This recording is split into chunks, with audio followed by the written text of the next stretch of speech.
Hello, everyone, and welcome to Ask the Amigos August Part 3. I'm here with Aaron virtually, and we are here to answer your questions posed to us in the Ask the Amigos Discord channel.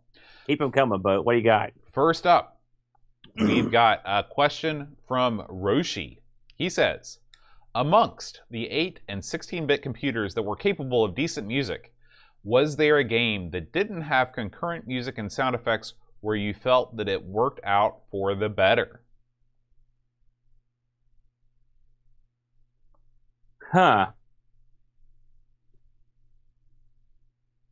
Some games did not need music, that's for sure. Of any of the 8 bits or 16 bits, I'm going to this is just what it came right off the top of my head, Bode. Okay. There was Eye of the Beholder, where you have to listen to the footsteps and stuff. The old Dungeon Master gimmick. Right. Stuff's coming down the hall. Garbage. Yep. And that's listen. That was a great game. It's an old game. It didn't age well. I think. And then there's games where maybe I've played a song and I don't need music, but something like a Blue Max, I don't need music in that. I like hearing the combat noise. Mm-hmm. There are plenty of games that could have used music. Right. We don't need to go all into those. Yeah. Can you think of any off the top of your head? Yeah. In terms of systems where you could, have both, I think Blue Max, the Atari could not handle all of the sounds going on in Blue Max and produce a decent soundtrack. The Pokey chip couldn't do it. But in terms of Amiga games, the game that we reviewed just a couple weeks ago, the Traps and Treasures game, I thought the sound design was so good in that game, and the music was used so sparingly that I didn't miss it when it was gone. That's probably number one for me. Really, I am not against games that don't have concurrent music and sound effects, but you just have to be smart about doing it, and it can't just be plainly a lazy maneuver. Well, I like to have the option of Gods, for instance. Gods begs for a soundtrack when you're playing it. It gets because its opening song is so good. Yeah. So many Amiga games have opening songs that you're like, yeah. And then when the sounds in Gods there's basically 4 or 5 sounds that play in the whole game, and there's nothing that breaks up the action. So what about Lotus 2? Driving games must have tons of great music. Exactly. So if they don't have it, you're getting hosed. Lotus 2 definitely did not work out for the better that way. And Curtis mentions Dungeons of Dargaroth. I agree. That's another one where you sort of need to hear the sound. Music would not have done it any favor. Chris Folds asks, what are your favorite 3 smells?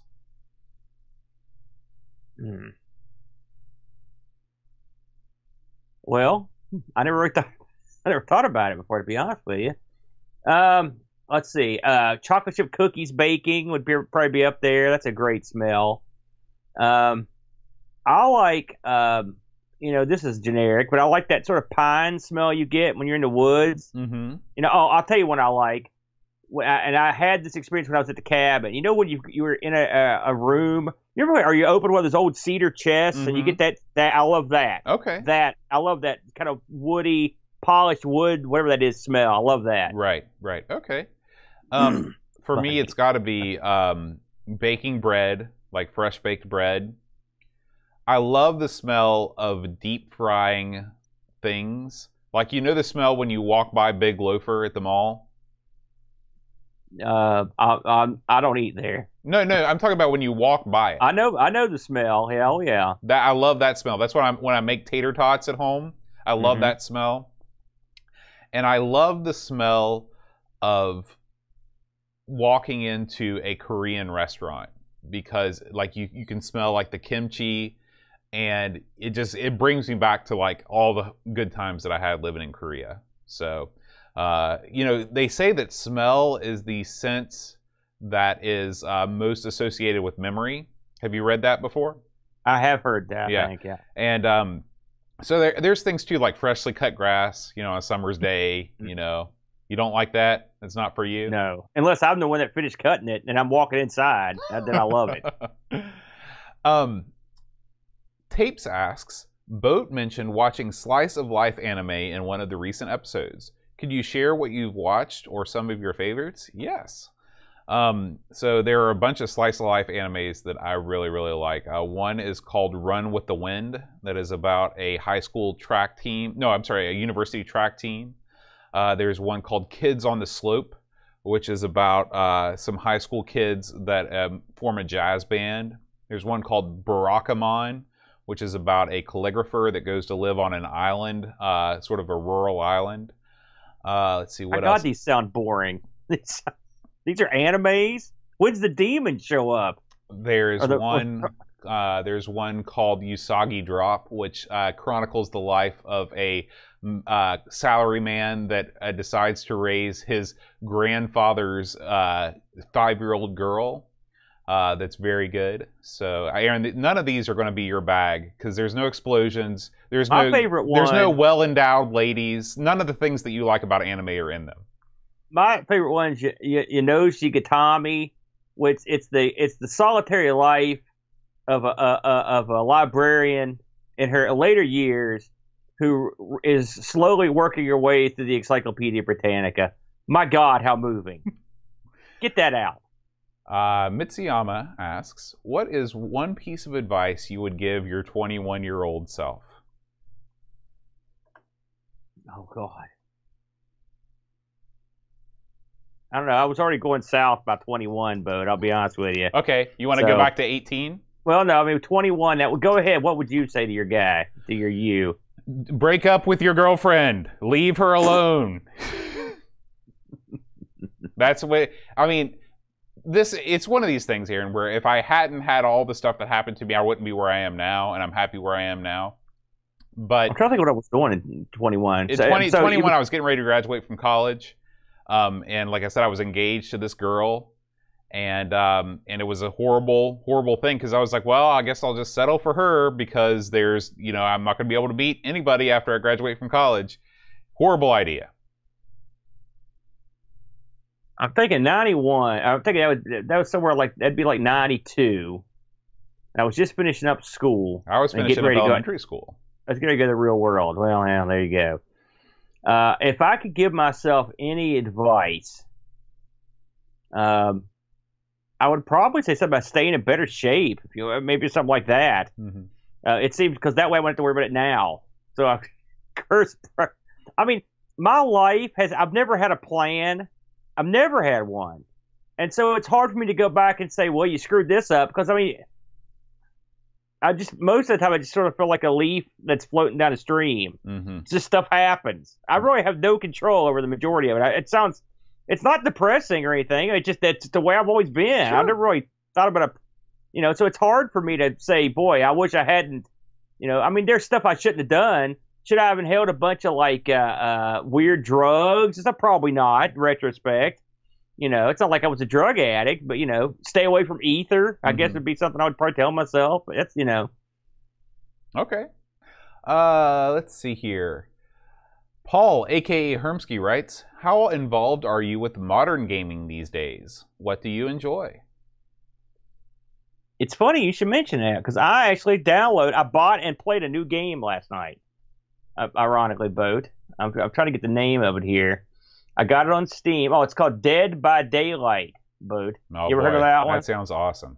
Well, it's my kid plays this game on Roblox called Murder Mystery, where you one person's a killer and everyone else kind of tries to hide from the killer. Right. This is the adult horror movie version. The boys are playing it.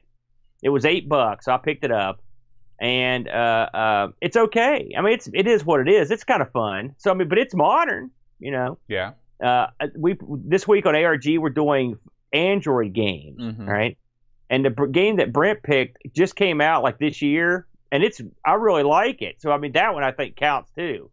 Me and Luke play some modern stuff. So I do play some modern stuff, but most of the time I don't.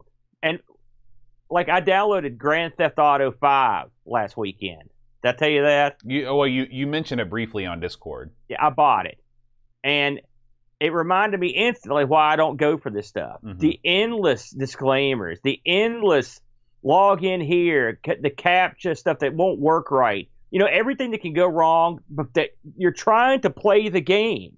it's like 20 minutes or 30 minutes of just hassle, you Right. know. Even the Amiga, on its worst day, I could get the game going in, say, 10 minutes Mhm. most of the time.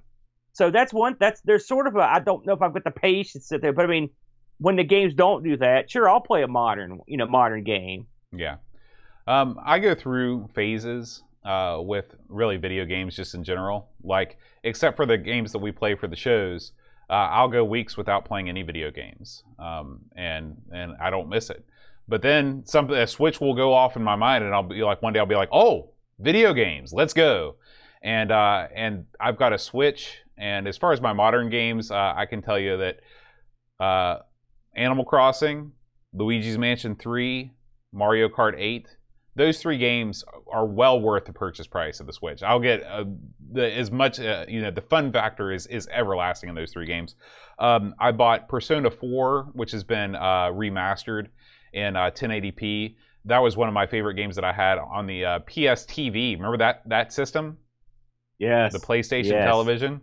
I do remember that. I didn't finish Persona 4, but I love the Persona series, and I'm sure that I will play through that when the itch arises again. But really, the great majority of my like spendable income on new or on like entertainment, I buy tons more books than I do video games, an unhealthy amount of books. It's funny because I'll go through a spurt. I mean, we were doing so many shows that I was booked all week for games for the longest time. But since we've cut back and I've had a little more time, I find myself playing more games and different stuff than I would have in the past. Heck, I was waiting for you to start this thing up, and I sat here and played two full rounds of One Must Fall just because I could. I will say it's one of the nice things about having these systems set up. I mean, on the stream last night, I thought, hey, let's play a bunch of TurboGrafx and there some C64. I like doing that, and I do like streaming because it gets me to just randomly pick games and people tell me what to play. And so I like that. I love that. So the show doesn't make me, but the show helps me like play different stuff. So absolutely. I do like that. Absolutely. Yeah, retro stuff, I'm always, 99% of the time I'm more inclined to fire up a retro game than I am a modern game. No question about it. It's more convenient most of the time. Right. So there's that. Dunk the Dunk asks, what was the last thing you bought because you wanted it, not because you needed it? I'll go first on this one. Everything. I don't need anything. I have everything that I could possibly want for the rest of my life, except for stuff like food, except for like consumables. Everything that I buy, I do not need. Whether it's video games or golf clubs or books. Just more feeding the consumerist beast that is the average American. I am the cover story. I really have tried to. I'm not into boat challenge levels of cutting back, but we said earlier, I'm pretty satisfied, man, with the setup here and what I've got going on, and so I'm actually pretty happy with what I've bought. When you say stuff you wanted to buy and didn't have to buy, like I'd say stuff I had to buy would be like most of the time it's like cables or adapters. You know what I'm saying? Stuff like that because I'm trying to rig something up. But stuff that I want to buy, I've bought most of it. So really, except for little small things. Yeah, I will say that I am done buying retro systems. I just can't imagine a future where I would want any other system that is out there. The last thing that I did buy, like the last video game type purchase that I bought, was the EverDrive cart for the Nintendo. And I've gotten some fun out of that, so I feel like. But the last discretionary expense was I bought 2 books from the Folio Society. I bought an anthology, a seasonal anthology, and a huge book from the British Royal Library on the history of Buddhism. And it's massive, and it was very expensive. And I'm looking forward to digging into that. But again, I spent all this money on a book, and what did I do? As soon as I got it, I put it on the shelf, and I haven't opened it yet. So I'll get to it. Yeah, I'm not done buying retro systems, but I'm not. In the past, I've kind of looked for stuff, like I said, there's not much out there that I want that I don't already have access to, and so it's great. By the way, I'm very fortunate. So unless if something came along, sort of like the Atari thing or the Commodore Amiga thing we ended up getting into last year, right? Then I'd be all up in it. Don't get me wrong, but I'm not going out like a maniac and like, screw it, I'm going to go buy a Turbo Duo or something because I don't care that much. Yeah. Let's see. Roshi has some questions. Do you know who Vitamin C is? Band? I want to say yes, but I don't know anything about any of that. Okay, we'll skip that question. Yeah. Are you more? Nope. Are you more scared of skydiving or scuba diving? Probably skydiving, I'd say. Me too. Yeah. What's your favorite wrestling finish move? Oh boy, what's yours? Hit guy with fork. Yeah, the fork is a good one. I always like any sort of a top turnbuckle. Like the big elbow, whatever it was, macho. Any sort of high flying lucha style finisher. The one that jumps to mind, I've loved all kinds of different finishes. There's a guy named Chuck Taylor, the Kentucky Gentleman, Chuck Taylor. He's got a finishing maneuver called the Awful Waffle. I like it already. I love the name because Chuck Taylor is this real goofy dude, but it's a real nasty looking move. He kind of picks you up and dumps on your brain. So as for one guy doing it, I'm going to go with that one. But some of those perennial ones like Jake the Snake Roberts on the DDT or Macho's elbow, those are so good. They're hard to beat. I don't like any finishers that are submissions, like figure four and all that stuff. Like that's lame. You gotta. I want impact. I understand. Roshi asks, how have your views on emulation and FPGAs changed in the last year? Well, my personal views haven't really changed that much, to be honest with you, because I didn't care. I've never cared. We talked about this before. When you have no money to buy real hardware, you emulate. When you get some money to buy real hardware, then you can get it. And then when you've got enough money to get into FPGAs, you can go down that route. But to me, well, it's whatever gets you to the door. I will say I didn't necessarily see myself owning an FPGA, and one of the reasons was I've got an Amiga, I've got a PC, I've got all the stuff that these things emulate. So there's really not a whole lot of stuff that I can't play with real hardware that I've just already got. But I will say the Amiga, for the convenience of it, it's basically like, it's like having a hardware emulator. I guess that's sort of what it is. And it works. It works well. So I'm all for FPGAs. I've never, we were talking about the Vampires, way back, really when they were just starting out. And we weren't condemning them. Now we've talked about whether we think they're authentic Amigas or not. That whole rigmarole. But I'm pretty much figured at the end of the day, it doesn't matter. Because you can't convince people one way or the other. But for me personally, I've never cared. I wouldn't go out of my way to get one, because they're too expensive for me. But if you got one, hey, great. And if you don't, no problem. I can understand it. Go get Amiga Forever or UAE, whatever. Right. I think that my views have definitely gone in 180 degrees, where it's like really? At this time last year, I wanted as much real hardware as I could get. That's not how I remember it. And then I got all the real hardware, and I realized that it all sucks because it never works right, and it breaks, and I break it, and then I feel bad because I've broken it, and then people guilt me for the rest of my life because I've broken it. And, what'd you break? And everything. And so, so I'm done. I'm done with real hardware. Who guilted you? Not me. And so basically what I'll do is I'll still use the Coco. The Coco 3 is the Cadillac of the retro machine. It's dead easy, it's rock solid, and it's got a good SD card solution. It's more like the Chevy Citation or the Toyota hatchback. True. It's reliable. It's not the fastest. It's not the prettiest, but it's always going to start up, and you're going to get to where you're going. Right. But apart from that, I'm done. It's all emulation from here on out. I love the ease of use of being able to go between games. I love the fact that when I set up a stream, nothing ever goes wrong.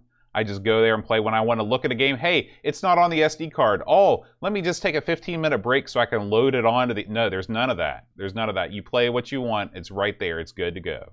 Well, let's take a step back for a minute here, Bode. You're saying that, but you skipped several boat personality dips in between in that little statement where you loved horror, then you hated it. You have loved and hated horror like on and off like a light switch for a couple years now. You've told me you loved the horror, then you say you're going to get rid of it. You've done that a bunch of times, and you were going to get rid of all your multi cards and stuff. Don't be so. You don't have to limit yourself by saying it's over. It's over. It's over for now, but it could come back conceivably, given your personality. It could be. You know, there's nothing wrong with that, and there's nothing wrong with real hardware. You know, but you have to know what you're getting into. Well, there's nothing wrong with real hardware unless you're trying to capture it. That's where all. I don't have that much trouble. Yeah, because now. you are. I told you I'm not spending any more money. You went out and you spent another $100 on another doodad. I'm done spending $100 on doodads. Listen, doodads get the job done. Yeah, that's what I not want. this doodad. This doodad's heading out of town. For now, we'll see. Roshi's last question is, what are your favorite schlocky ninja films of the 80s and 90s? Everyone loves the golf course scene that opens Ninja 3, but with such varied and diverse libraries, surely there's more great ones waiting to be popularized. Oh, boy. Schlocky. I used to watch so many of these. I'll just reel off the ones that come to my head. The Five Deadly Venoms is my all-time favorite martial arts film. I loved, if you went back to watch the old TV show, I loved The Master with Sho Kosugi in it and Lee Van Cleef. I liked the Jackie Chan's older stuff that you don't hear much about, like Armor of God or Dragons Forever. Those were great. I'm trying to think of the movie where the guy's got the almost like a sombrero that he throws and it comes over your head, it chops your head off. It's a real famous, a flying guillotine. That's a great one. I love that one. That's an awesome one to watch. Jim Cotta. Oh Lord, I love Jim Cotta. That's one of my all-time favorite films because it's so goofy. But I mean, I just always thought that was a great movie. He just passed away recently. The star of Jim Cotta just a few weeks back. That was a real bummer. Did you watch any of these old schlocky things? No, everything I know about martial arts films I learned from you. So I think there's a generation gap there, Bo, because Chudley's just like me. We used to go rent these things all the time, and the problem I've got is, I mean, I've seen so many of them that they run together. They're very similar often, and so like the crippled swordsman or something. There's a guy that has no arms or no legs, and then that's a movie. There's all the Shaolin monks of Shaolin, all this stuff. There's a zillion movies where monks are training. That's a movie. Mm-hmm. And so if I went back and saw clips, I'd be like, oh yeah, it happens to me all the time. But coming up with the names of them, because they were pretty generic names or names that were really stupidly translated. You know what I'm saying? Yeah. But yeah, I love schlocky. I've got a videotape somewhere, and it's 2.5 hours of just clips of old kung fu movies. That's the movie. Mm. There's no setup for the clip. It's just guys continuously fighting. I used to play this tape over and over. I love that tape. All right. Simulant asks, one day, do you think parcels being delivered to your home will be as old-fashioned as receiving letters to your door? Will we have a replica terminal to make whatever we need at the press of a button from carbon pellets? No. I don't think that's going to happen because, number one, carbon pellets, that whole situation is going to require energy and technology that we're not going to have in my lifetime. Mm-hmm.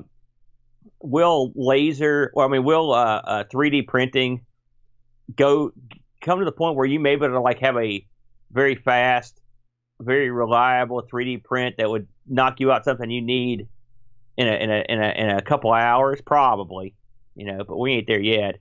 But when it comes to stuff like food or stuff like that, I don't think it's going to happen. Yeah, you can't create something from nothing, and carbon is just I don't think that the science of the replicator in Star Trek is sound. I just don't, I don't think. Plus, I think that replicator also uses. There are also elements of it that are involved, like the teleporters, Mm-hmm. and those things, while possible. Michio Kaku said that the amount of energy required to do those sorts of things aren't available to mankind. Right. And so I'm going to go with Michio Kaku over me.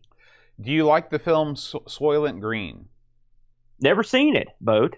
I've not seen that. I think this is probably the first movie that you have not seen that I've seen. Yeah. I thought Soylent Green was awful. I know the bit. Yeah. I mean, it's just so low budget. It's very low rent. Like the whole film is sort of low rent, and the fact that in the far flung future, everybody still drives cars that look like they were made in the 70s.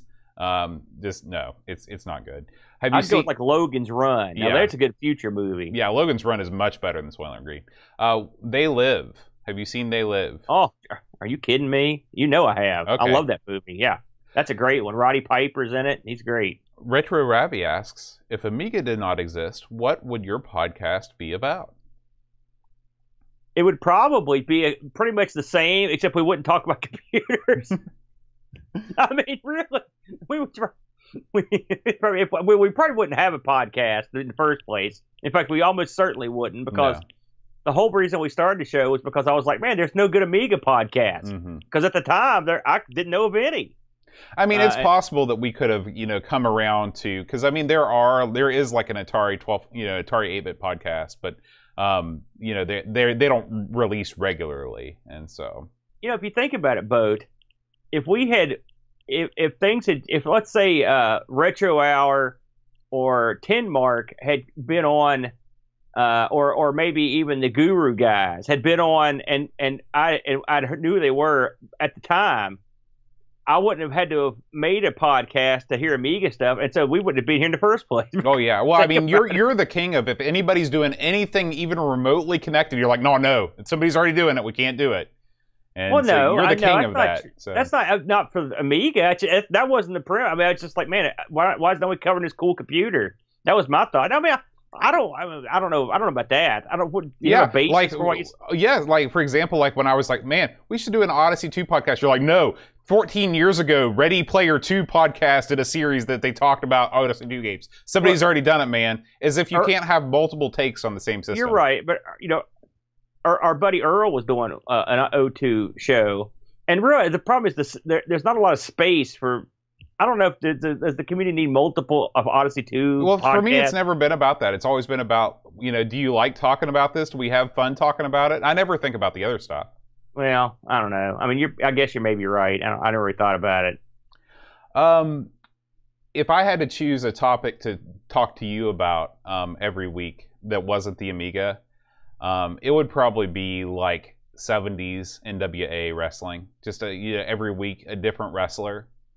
Going over their career. You can tell me the highlights, the lowlights, because that's something here's my thing. With any podcast that we do, I always like it when you can teach me stuff. When you are the guru and I know nothing, and because then I can learn something. It's a hidden benefit of the podcast is I get knowledge out of it. I don't like it when I'm trying to tell you stuff, because then I'm just telling you wrong information, and I'm not getting anything out of it. So you're not purposely telling me the wrong information, are you? No, but it naturally happens.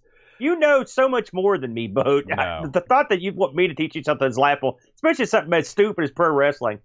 I don't think we could ever keep a pro wrestling podcast going, because I know inevitably and very quickly you would get real sick of it. Because really, if you're not a real big wrestling fan, that's just really boring. Yeah, even if you are a big wrestling fan. Wrestling is really, I mean, I'm still into a little bit, but my passion has dwindled over the years. Ravi also asks, what would the world be like if the Apple Pippin was a worldwide success? You know how close I came to buying a Pippin? No. And it was going to be like, I would be eating cut rate hot dogs for a month to get this thing. It would have been a stupid act. But I almost bought one on eBay. If Apple had ended up running the roost in gaming, I will say the gaming landscape would be decidedly different. And I think, Apple is trying their hand right now, and to a certain degree, and they're like that Apple Arcade or whatever they've got going. Yeah. But if the Pippin had been a successful console, and it's funny because you would think that Apple could really put something together with their because that's really the console seems it's like right up their alley to me. Well, you got to remember that the Pippin I think came out in '96. Yeah, and the Apple of 1996 is not the Apple of today. That's exactly where I was going. Yeah. For the Pippin to have been successful, it would have probably had to have been a much more recent occurrence, right? And but let's just for fun, this is kind of a neat topic. For fun, let's think. Okay, the Pippin is made by the same people that brought you the iPod and the whatever, right? And so it's a runaway hit, right? So what would that mean? Well, let's say it came out the same year, '97. By that time, video game industry's pretty much been established, so they wouldn't be running the show. But if they were a big publisher, they could use the exclusivity of their console in conjunction with their other devices, and you've really got something there. They've got that walled garden set up, and you could almost do what Nintendo or and various other console owners have done over the year, which is basically bully people into making you release exclusives and stuff. And then if you get the right people involved, you could really have a big player, especially if you think about who was it, Bungie. Or who was it that put out the Bungie was originally a Mac developer. Right. If let's say, for example, they instead of going to the Xbox, they stuck around. Without Halo, the original Xbox would have been screwed, right? And then you would have had a real big flop on your hands.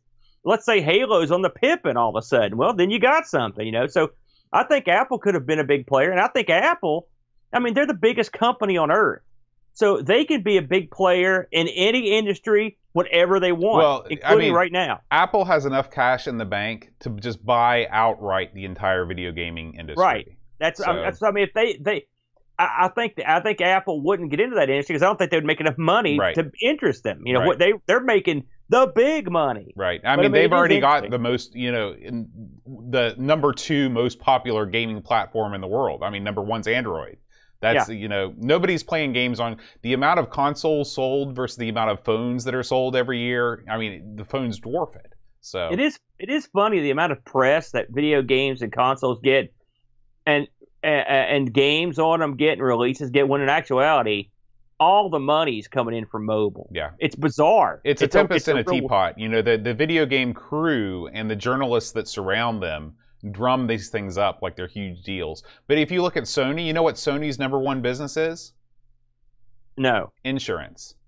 Oh, really? Yeah, that is their number 1 cash cow. If you look at the pie chart of revenue from Sony, the PlayStation is a tiny, tiny sliver. Although it's been bigger in the past than it is now. I'm talking about right now. Yeah, I'm not surprised by that. And by the way, just getting back to the Pippin, you've seen a Pippin, haven't you? Mm-hmm. They're not Apple-like at all looking. No. And the joysticks on it are real bizarre looking sticks. They're game pads.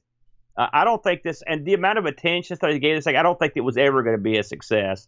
But it's interesting to think about. Like I said, Microsoft, if you look at who's in the console field now, you've got all these heavyweights. You've got Microsoft and you've got Sony in there.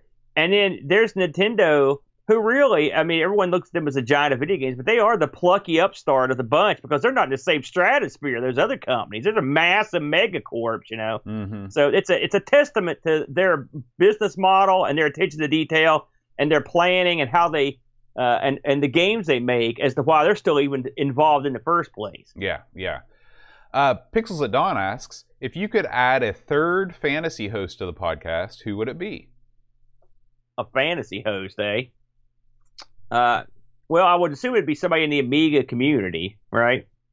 Wouldn't you? What you can say? You can say whatever you want. This is your fantasy. Well, what do you got? Let me hear what you got. To be honest with you, I don't like podcasts with more than 2 hosts. I think 2 is the magic number. I don't like these round table shows. I never know who's talking. Everybody's talking over each other all the time. That is the problem, yeah. And I could not imagine, and I'm not blowing smoke up your hiney, but I could not imagine doing this show with anybody other than you. I would hate it. I would quit. Well, there are some 3-man lineups that I think are pretty good. I like the guys over at, what's the name of that stupid show? It'll hit me. There's a couple that are okay, but yeah, when you get more than that, you got problems. For me, I'm not saying, listen, if you run a show with 10 guys, I'm not saying it's crap. It does get hard to follow occasionally for me. I'm a dumb guy. In terms of like, if I could add a third man to the booth, I had to, we talk so much. I'm trying to think where we could wedge another voice in. Well, what would happen is we would have to be not as free and easy as we are now, because we'd constantly be being like, oh, the third guy hasn't talked in 20 minutes. We got to give him some space. You could make it like the guys over at Retro Roundup when they bring in the British guy, Simon Butler, who just has about an hour segment where he just screams at the microphone, and Are you talking about that dinosaur pie guy? That's it. That's the guy. I mean, if you're going to add a guy screaming old, which, by the way, that position's filled on this show, my friend. But if you're going to add another screaming old grump to the equation, no one. He is the absolute master of screaming old grump. I mean, he's not likable, but you can't help but listen to his shtick and enjoy it because he's so mad. Yeah. Geez, a third man of the lineup. Yeah, I'm with you. I don't necessarily think I would want to add anybody else. But we're used to each other too. It's hard to just stick another guy in there. I will say, Flack would be on my list. Short, just because I like to work with him because he's awesome. So yeah. I think he would be a good choice. Wow. Really, there's plenty of people in our community that would probably be awesing to work with. That'd be a lot of fun. There's definitely tons of people that are good on the stick. It's just I don't like change. Yeah. Let's see here. Cross his fingers. I just saw that. Chris Folds asks, do you think that Bert is evil? Bert? Like Bert and Ernie? Yep. Remember that internet meme? No, I don't remember it because those are stupid. But I used to watch Sesame Street a lot when I was a kid. When our antenna would pick it up. And no. If anything, Ernie's evil. He's the troublemaker. That's true. Bert's trying to keep order. He's the straight man. Yeah. Simulan asks, as a Sheffield lad, have you ever... Oh, he's asking this to me. Question for Boat. As a Sheffield lad, have you ever seen the movie The Full Monty with Sean Bean? And have you ever been to watch the Sheffield Steelers... There's a lot of really tongue-twister events in here. Ice hockey team at the Sheffield Arena. No to all. I've always wanted to watch The Full Monty. That's a great movie. And normally, whenever I talk to people from America and I tell them I went to Sheffield, they're like, "Oh, like The Full Monty," and I was like, "Yeah, like that." The funny thing is, I know you've never seen Train Spotting. No. But there's a guy in Train Spotting. He's this little guy, and he's the biggest piece of garbage you've ever seen. I mean, he is a monstrous piece of absolute garbage. All right. Everything, there's a scene where he just takes his empty beer mug. Mm-hmm. They're on the second floor of this bar, and he just chucks it over the bar backwards and he hits this chick in the face, and then laughs at her, and then starts a bar fight. He doesn't care. He's a drunken idiot. Mm-hmm. I believe he's the same guy that plays the lead in The Full Monty, which is a much more entertaining and nice guy in that. Full Monty's great. Yeah, I need to watch it. Oh gosh, and it's the concept of it about these guys making this new calendar. Right. It's great. Or doing a strip. No, I take it back. They're doing a striptease show. That's what it is. Yeah. I think they're raising money for somebody. It was real funny. I highly recommend it. Highly. And I never went to see any sporting events in my whole time in England. I never went to see cricket. Never went to see football. Never went to see hockey. I bet you regret that. Don't you? I do. I regret it every day. I could have gone to Old Trafford and watched Manchester United play with my roommates. I chose not to go. I could have gone to watch cricket with one of my buddies at the Apple Store. I regret a lot from that year. You could have seen a ton of really good wrestling over there, too. I probably would not have checked it out. Mitsuyama asks, question for John. Which cartoon character is Aaron most like? I don't know. I kind of view you as sort of a Hong Kong Phooey kind of guy. Matronly. You made every bit of that up, didn't you? I'm not sure who Hong Kong Phooey is. Have you ever watched a single Hong Kong Phooey show? He goes into a file cabinet. That's true. Bam. See, that's a non-answer. Give me a real answer. Okay. Don't just... What cartoon character? He also asks you, what cartoon character do you think I'm most like? I'd have to think about it for a minute. the first thing that popped into my mind, you sort of remind me of that Sam the Eagle and the Muppets sometimes. Oh, I can see that. Matt Beckett reminds me of that guy too sometimes. Yes, he's way even closer. The thing is, Bo, you're a straight guy who occasionally loses his mind, and that's happens a lot. And so, I mean, the thing is, you're totally when this happens, it's totally unpredictable. It's almost like you botched a roll. It's like Bo's going to say the stupidest thing you've ever heard now, and you're like blah, and I'm just like, what? What is that? So you're not like the typical straight man. You're the wackiest straight man of all time. That's the way I look at you. And I'm trying to think of a cartoon character that would fit the bill for the wackiest straight man of all time, and I just can't think of one. So you're very unique, Bo, I have to say. Yeah, I to be honest, and I should have thought about this. I should have scanned the questions, but man, they're killing you in the chat. Kermit the Frog and Droopy Dog. Wow. Oh God. Yeah, I mean, you're really more Muppetish than cartoonish, I think. Maybe like what's his name? Who was the guy? Gonzo? No, not Dr. Teeth, but the guy that plays guitar that's married to the hippie chick in the Muppets. They're not married, are they? I don't know. I don't know if it's a, do you think they're not married? I don't think so. You think they're living in sin? I don't think they live together. Where'd you get that idea? Maybe I had a dream about them one time. I don't know. That's going in a whole weird. See, that's exactly. You rolled the dice right there. It was Floyd. You remind me of Floyd. Okay. Thank you, I can Rob. live with that. Why? Because your voice. You sound just like him. Oh, okay. Thank you. Yeah. You didn't have to change anything. You just said, okay, thank you, in your normal voice. Okay, here we go. It's odd that we picked Muppets for both. Is it really? You're talking about Bert being evil. There's a little bit of Ernie and Bert going on here too, I think. There might be. And I think we interchangeably become both, depending on what's the topic. Okay, if you liked last question, get ready for this one. Who wears the trousers in the Amigos relationship? Boat. That's it. That's the answer. Boat. Boat makes the calls. Boat calls the shots. He's an organizer. He does all the behind-the-scenes stuff. He organized every conceivable part of the Amigos. I literally am basically hired help. Boat does everything else. I don't know anything about when it comes to money, when it comes to show setup, all the behind-the-scenes crap that involves the web. Him and Warren are doing crazy stuff, FTP and stuff, picking different places to host. Listen, man, stuff. I told you the kind of mics we've got, all that stuff. Boat, the cameras, the green screen, the whole concept of how the show runs, the production, that's all Boat. I don't do a darn thing. Well, I told you that the minute that the minute we get our first patron and we start making money, I'm gonna give you 20%. It's been since the beginning. Thank you, Boat. So, the second part of the question is, have you guys ever fallen out? Yes, on the air, multiple times. I'll never multiple forget. Well, times. I don't know what the Amigos episode was, but I remember the R. Sinclair that we did right after it was the one that we were in the Nazi prison camp.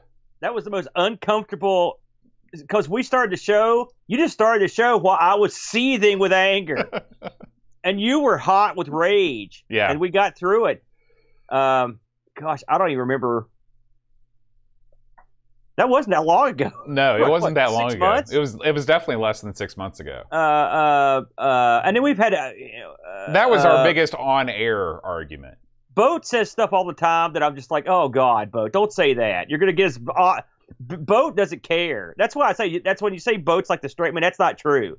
He is the straight guy, except when he's on fire, and sometimes Boat just goes, and Boat doesn't give a crap. And I do. Maybe I'm overly sensitive, but I worry about it. So Boat does not care. And so sometimes that's usually when we butt heads. Yeah. When you say, occasionally it'll be a show thing, like, Boat, I don't think we should do that, or Aaron, here's what I want to do, or we're going to change this, and whenever Boat changes stuff, I don't like it because I'm always, because I'm an old guy and that's the way we are. Yeah. But that's basically it. Whenever I want to change stuff, But we never. I mean, yeah, I don't think we've ever really fought like we fought that one night on the. We've never fought outside the show ever. No, have no. we? Well, I mean, I never really see you outside the show, so that probably has something to do with it. That's what. Yeah. Well, I don't see anybody, but we used to see each other all the time before Corona. Before Corona, yeah. And really, the stuff how long are we doing the show? Going on? We're in our 6 years, Yeah. is that right? Mm-hmm. That's a long way, and we've done a lot of shows, Yeah. and we've spent a lot of time talking over the years. I guarantee you that the amount of dust ups that we've had over the course of the past 6 years are nothing on bands or like, comedy teams like Jerry Lewis and Mac Davis. Like, there was nothing that could compare. Jerry Lewis and Mac Davis. You mean Dean Martin? Dean Martin, yeah. Now that's a show I want to see. Jerry Lewis and Mac Davis. Mac Davis is a singer, right? Yes. But so is Dean Martin. You can see where I made the mistake. Boat is a provocateur. That is true. Boat revels in it. I mean, he'll tell me, it's like, I'm gonna rile people up, and I'll be like, Boat, don't rile people up. And Boat's like, I'm gonna rile them. He doesn't care. That's surprising. But I don't do it just to rile people up. I just know that my opinions sometimes have the potential. Tell me the truth. Up. You've never said something on this show just to rile people up. Oh, that's completely false. Okay. And thank you. Okay. Let's see here. If you could hold both buttons down when you power on the Amiga and see an up... I don't understand this question. If you could hold... Oh, okay. So you know how when you hold both buttons down when you power on the Amiga and it gives you NTSC and PAL? Yeah. What would the third option be? CCAM. That's really what you choose? All the time. I see that all the time on video standards. Mm-hmm. I don't know what it is or where they use it, but CCAM, I'd be in there. Okay. I would probably go for, give me up for jump. Up is always the second button. I didn't know that's what we were talking about. That's what the nature of the question is. Like, if you could have any other option on that screen, what would it be? Well, then I would change my vote. Okay, I figured you would. Sorry. CCAM is France. Thank you, Frodo. Frodo knows. I saw Frodo talking about some French stuff earlier. Are you in France or French, Frodo? Frodo's in the Netherlands. Okay, there you go. Yeah, that's it. I was watching that, Curtis, when you were talking about it. I would choose, I don't know, up for jump, the button. That'd be a good one. Or maybe just having it accept multiple buttons would be good. I think I'm going to agree with you, Boat. That would probably be a good way to go. Yeah, Curtis suggests disable AGA. That would probably be my second choice. I can do that on Amiga here. Yeah, you can. Yeah, turn that stuff right off. Okay, here is an interesting question from Roshi. He says, would you rather live in a world where there were never multiple video standards, or a world without multiple video connector styles? So which would you rather delete from the world? Multiple video standards or multiple video connector styles? Well, I think you can't have one without the other. You can only choose one. I would probably go with if we had a world without multiple video standards, the other one would fall in the lines. I'm going to go with that. Okay, I'm going to go the other way because video standards have nothing to do with cable connections. Video standards have to do with the way that your TV is constructed. But you wouldn't need as many cables if we all use one standard. No, because there would still be applications where you need to have a lower resolution. Like a TV did not need to have as many lines of resolution as a computer monitor for most of the life of the system. Yeah, let's face facts. Any way it went, we'd still be buying a bunch of crap. I would much rather have a thing. It's called the jack. This is the jack. And this is what you put in your TV, okay? And whatever you get. But that's it. The jack. Duncan Styles asks, have you muted any words on Twitter? I don't know what that means, but okay, that is your answer. No. You? No, I don't mute words on Twitter. I mute people on Twitter. When people on Twitter say something I don't like, I block them and I never think about them again. That is I have blocked some political people. Yeah, that's what I'm talking about. You know, Twitter's one of these gimmicks. Here's the gimmick. Like, I've got a buddy. I love this guy, right? But then he's got a bunch of people that he follows that are spud heads, right? well, I don't know who these people are, and they're saying crap that's dumb, so they get blocked. I didn't even add them. They just get blocked. I don't ever want to see their crap again. But I don't fool with Twitter all that much. I never liked Twitter. I still don't like it. So there you go. I know you can block words. Yeah, you can block words, so you can like if you like what some people have to say, but you don't want to hear them talk about Trump, you can actually just like block the word Trump. Can you block the word like the? Or I guess you could. Your Twitter would be pretty blank. Do you still see their message just without the? No. I think it deletes the whole message. That would be much cooler. I'm blocking every occurrence of the word you, and it's looks like one of the yeah. Simulant asks, what do you think of The Spy Who Loved Me? It's okay. It's okay. It's not amongst my favorites. I'm trying to think of the last time I watched that one. That one's been a while. Gosh, I'm trying to think. They all run together. I know you haven't seen it, have you? No. I'm gonna look up which one it was, real quick. It's not amongst my favorites, but they're all in some ways they're all sort of the same in that era too. He also asks if you and Boat could choose any Bond car or vehicle, which is your favorite? Oh gosh, I'd say the car from Goldfinger. Is awesome. What kind of a car was that? I think it was Aston Martin. Mm-hmm. It was awesome. Yeah, great car. So yeah. As you guys know, I'm not a big Bond guy, but I would probably I wouldn't care to own the Moonraker lunar rover, drive that around town. I'm looking to see which one this was. Yeah, this one, it did have Jaws in it. This is one where there was a submarine involved that went missing, and they got nukes off of it. I mean, it was I would say it was standard fare. How about that? Okay. Here's an interesting question from Simulant. He says, do you think the future of mankind's survival lies under the sea rather than out colonizing space? No, because we can't pollute space like we can the sea. Yes, you can. So much, we've already done it. You've heard of space junk? Let me rephrase that, Boat. We have a finite amount of water in the ocean, right? Conceivably. Well, no. Conceivably, we don't. You can't run out of water. No. I'm not saying use up all the water.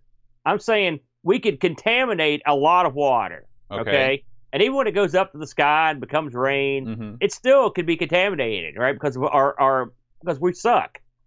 Space is infinite, and we can clutter it up. But as long as there was a little hole in the clutter that we could shoot a rocket through, we could get out of that and go somewhere else. That's my answer. Okay. I'm going to go with space. Okay. I do think that mankind's survival does lie in colonizing space, just because space is so vast.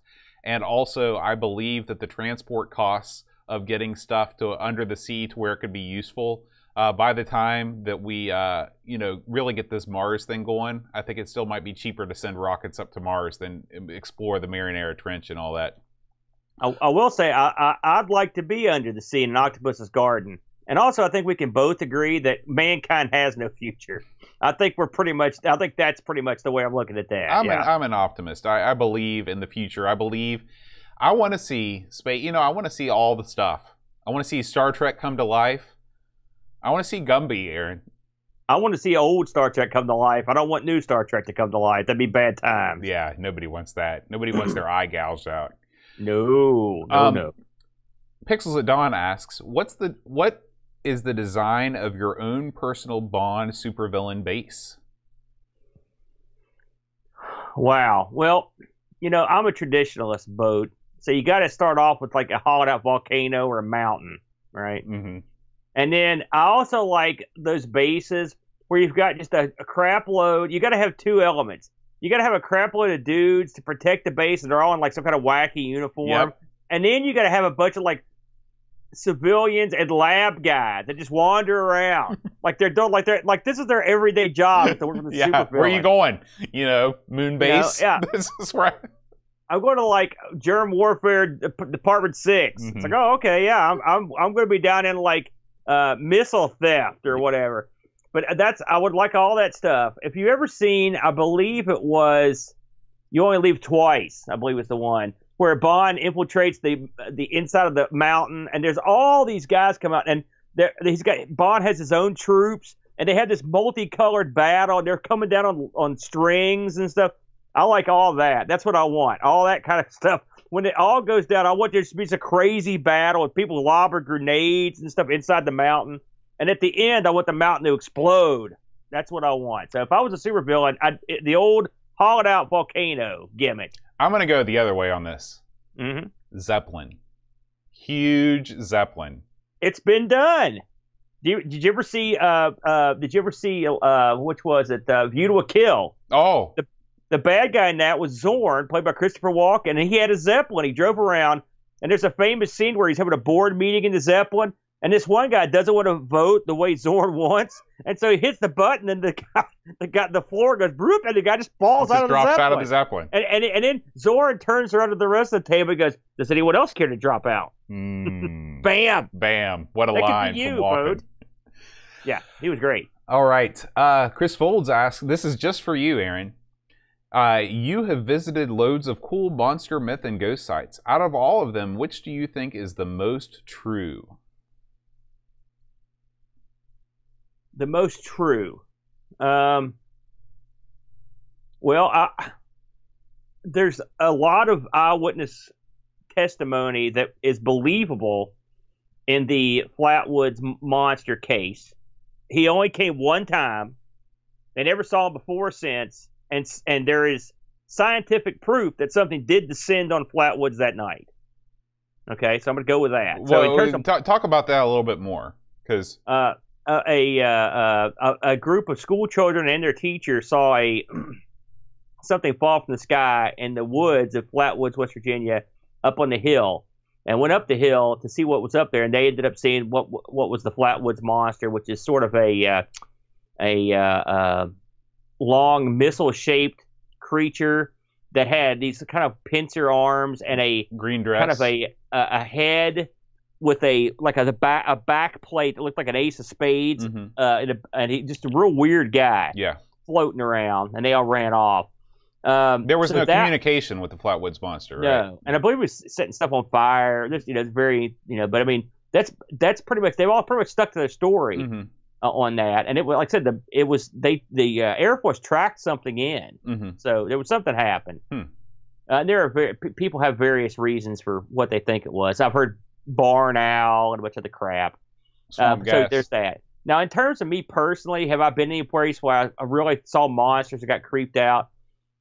I only had two experiences that were real creepy. One, I just was up there, Trans-Allegheny Lunatic Asylum, when me and Teresa were doing an overnight look around, and we were in the violent, I think it was the violent teen ward from back in the day. If you've ever been to the Trans-Allegheny Lunatic Asylum, it's a vast, creepy place, creepy as all get out, and I just got a real ominous feeling in this area. Is that the one that's in Weston? That's right. Yeah. I'm not one that would normally get creeped out about anything. I mean, aside from it's a real creepy old place, but I mean, it was a real weird feeling. The other time we were at one of the last mining stores that is still still up in West Virginia. It's a place where the miners used to go to buy their equipment and stuff. And you had to pay with mine money. And mine's money. That's what they say. We were doing a ghost hunting there, and it was me, Tree's dad, and another guy in this big closet in this store. And the guy said, "Listen, if there's someone there, give us a sign." And at the exact second he said that, we heard a loud knock. That was pretty creepy. So I would say those are the two things. Now, that doesn't mean I believe it, but they were very creepy. But I would say the Flatwoods monster, that's the one I would say there's a good likelihood that something happened. And I will say Mothman, there's a pretty good likelihood of something happening there, but it's less likely than the Flatwoods. Yeah. Frodo NL asks, which book, movie, TV show would you like to see a game based on, and what would the game entail? Book, movie, or TV show I'd like to see a game based on.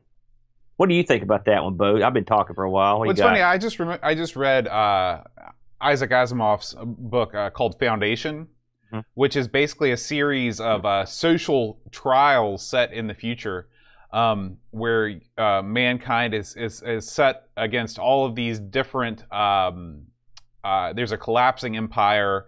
There are, fiefdoms that spring up, and how does this single planet continue to operate under its originally set up rules? And I think that would be a cool a game to play, because it could be set over several eons. So you would see, the future shift in very dramatic ways, but you're tasked with sort of keeping your civilization together and moving while dealing with all these different kinds of threats. I think that would be cool. Very famous book. Yeah, that one. I've not read it, but anyone that knows anything about sci-fi knows, heard about that one. I'm trying to think if I can think of anything that needs to be made into a game.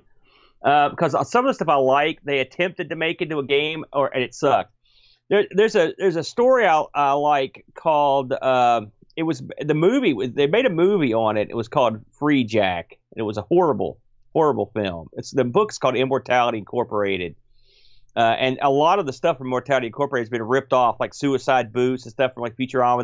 They often go after it, but the premise of the book is that man scientifically proves that there's an afterlife, and they also find a way to do a medical procedure to guarantee you'll go there. And so what this causes is people don't give a crap about living, because they're good to go. Right. It's a real interesting plot. I think it'd be a really fun, like a point and click adventure, or some kind of a big exploration sort of thing. So I think I'm going to go with that. Okay. Paul, a.k.a. Hermsky, asks, what, if any, Kickstart campaigns have you invested in, been tempted by, or regretfully missed? It's funny. I actually got an email today from one of them. I believe I'll tell you the exact name since I have it handy here. It is the Send-In light gun. If you remember when that was making it rounds, it's a light gun that will work on an LCD panel. Mm-hmm. And they should be starting to ship the month. It's been a year or so since they're running late. So that's one I invested in because I thought it'd be fun to have it for the arcade, because we've got the arcade set up out there. Right. I don't invest in that many Kickstarters, man. I jumped in on Retro Man Cave's book. That was one I jumped in on.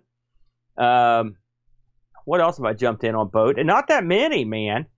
It's not because I don't think they're interesting. It's just because I don't have any money. Mm-hmm. You know what I mean? So I haven't jumped on too many. What about? I know you. Have you ever jumped on any? Yeah, I've kickstarted.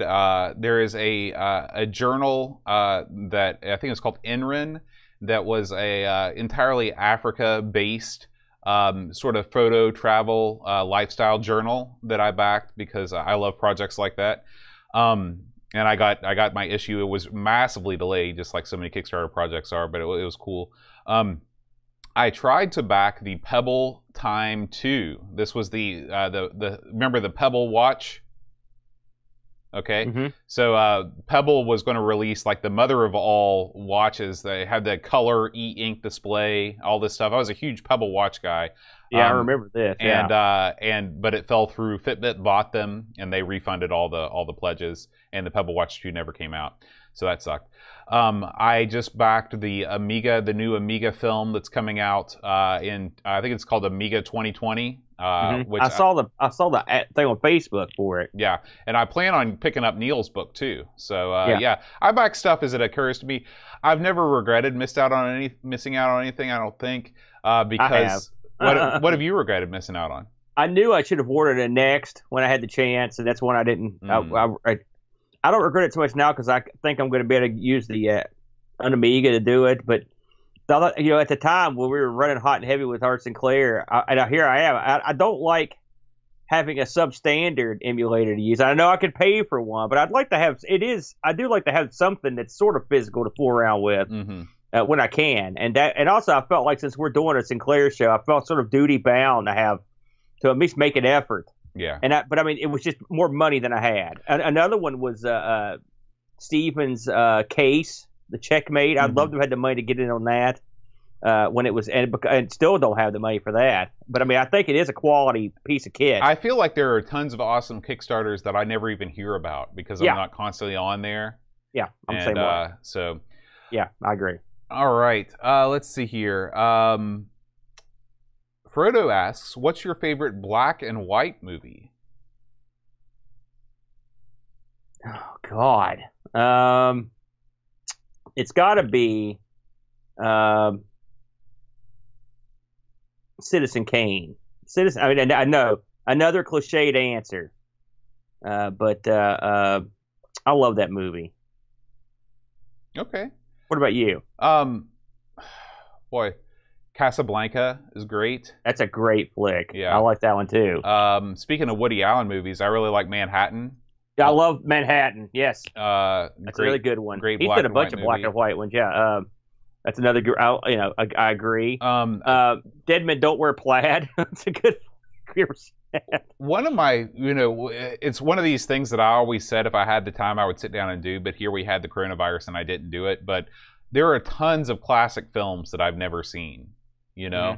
and I would, especially black and white movies, I'd love to sit down and watch them and just so I could say that I have. Some of these, I'm trying to think if they were in color or black and white. There's like someone just mentioned The Third Man. Some of the ones I really like were, Young Frankenstein. That's another. That's an all-time classic, black and white movie.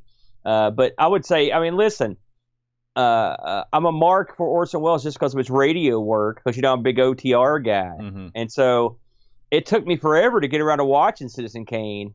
I just didn't care. And then one day, my buddy lent me a videotape at work. He's like, "Listen, you haven't watched this. You're a piece of garbage." And he ridiculed me. I'm like, "I'll show you." Mm-hmm. And I could tell from the first scene. I'm like, I'm in. Plus, I saw, you've got all those radio players on there, Agnes Moorehead. So it's just like, man, I was like, you got an all-star cast. And it's the best. Everything he did in it just blows me away. Just an awesome, awesome film. But Casablanca is also really good. And I like the Marx Brothers movie. Like Duck Soup is great. Yeah. Night at the Opera. So, but I wouldn't call those all-time classics. They're good. They're they're funny. Yeah. But they're Marx Brothers flicks. Right. Lobsterminator asks, "What's your favorite foreign language movie?" I would go with. I'll tell you a movie I just love. It was a French film called Amélie. I love that movie. It was introduced to me by a friend of mine, good friend of mine. She goes, "Listen, you got to watch this movie. It's in French." And I was like, "No." And she's like, "You got to watch it." And this movie was made right when they were just at the cusp of like color sweetening and stuff with computers. Mm-hmm. This is one of the first big movies where they really did a lot of video effects that were not. They didn't use green screen stuff, but they were sweetening the colors and change. And so the end result was this just a beautiful, touching film. I don't know if you've ever seen it. No. I strongly recommend it. Okay.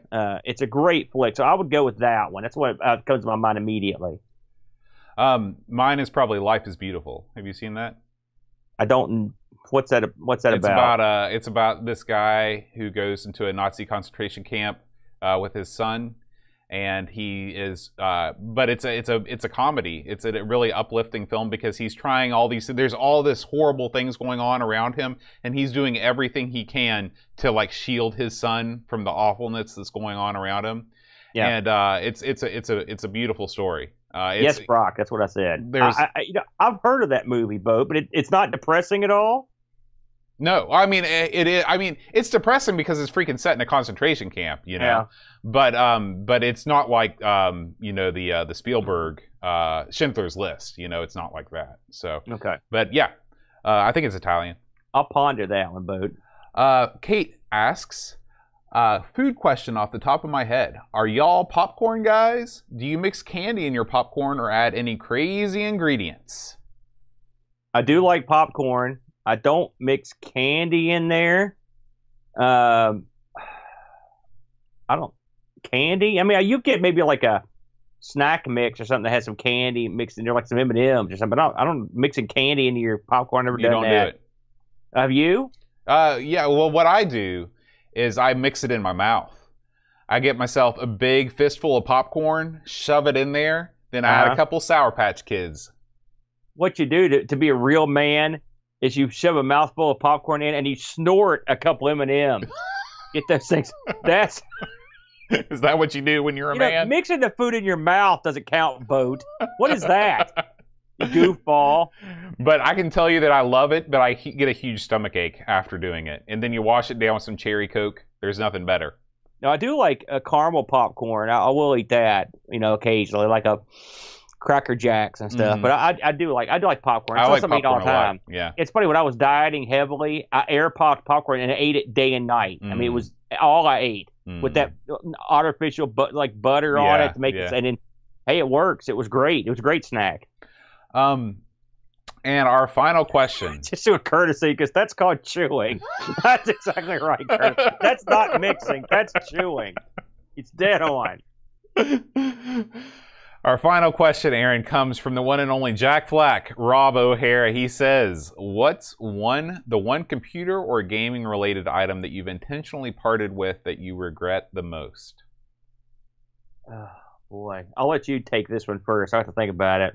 I needed the money at the time, but I would really like to have it now. When I had that sealed copy of Maniac Mansion, for the PC, that thing, when I got it at I used to live in a heavily trafficked military area where people were moving on and off base all the time. So it was great thrift stores. And I found the sealed copy of Maniac Mansion. I sold What was it for, Boat? It's for PC. Mm-hmm. And I sold it for over $400 on eBay, and which was huge because I had no money at the time. But I would have liked to hold on to it because it was a cool looking box. It would be a neat thing to have. And read that question in its entirety, Bo. So What's the one computer or gaming related item you've intentionally Oh, no. I take it back. That's not the answer. The answer is I used to have a Foot Locker full of gaming magazines. And I sold them all in bulk for like $100 shipped or something insane like that. And it was all my old Nintendo Powers and EGMs and stuff like that. That's the number one thing I regret. I would have to say, of course, much like yourself, I needed the money. And I've sold so much stuff for money over the years, and will continue to do so. But I would say the Amiga 1000 hurt real bad. I will say that. That was one that I was killing me. And I'm happy I got one back. But the one thing that I sold that really, really hurt was when I had to leave Kentucky because I had no job. Mm-hmm. And I had to clear out my arcade. And Flack can understand this because he's an arcade guy. I had to sell my first and favorite arcade machine, which was my 4-player WrestleFest. And you know me. I love wrestling, and I love video games, and I love that game. That you know how much I love it. It's a great game. And it was a horrible day when that thing got carted out of the house. I could barely even watch the guy take it. And then, of course, that was followed by my Donkey Kong and my Miss Pac-Man and my Road Blasters, my Time Killers. All of it went. And when I moved back to West Virginia, I had butkus, no games, and I needed the money. So that was a real bummer, man. It was sad. I still get sad about it, but everything works out in the end, unless it doesn't. So there you go. And Frodo asks, how many more questions do you think you'll be answering today? The answer is 0. Wow. We are done. This was like you're trying to become a member of a Congress or something, or like one of those, or like the appointed judges. Yeah, it's the Kavanaugh hearings all over again. That's right. So anyway, we thank you for tuning in to the last of our August Ask the Amigos sessions. We will be back in September as long as we have more questions to answer. As always, if you are a member of our Discord community, you can ask a question in the Ask the Amigos channel. Thank you to all the folks that are watching us in the chat. We want to thank another TT viewer, @N, Bitstorm, Brock 101, Commander Root, Crunch Chip Chip, Dedicated Lurking 9 to 5, Frodo NL, Javasoft, Jackie Martling, Kair Kassrian, L. Curtis B, Lemon Juice 12, Macintosh Librarian, Mitsuyama, Panhandler Picard 2010, Remastino, Rob O'Hara, Rubber Slayer, VNK, and Vigoro Pros. We had a big crowd for this. Yeah, man. Of course, when you record for 20 straight hours, they come and go, Bo. That's right. I like the one cat's name, Lurker 24/7, or that's telling you exactly what you're getting right there. Right. And we will be back on Friday with another episode of the Amigos. We'll be back tomorrow, bright and early tomorrow morning, ARG Presents with Correct. Android games. Oh, yeah. We got a couple winners this week, Bo. Thanks, Frodo. Thanks for putting in that checkpoint for me. We'll see you guys later. Adios. Adios.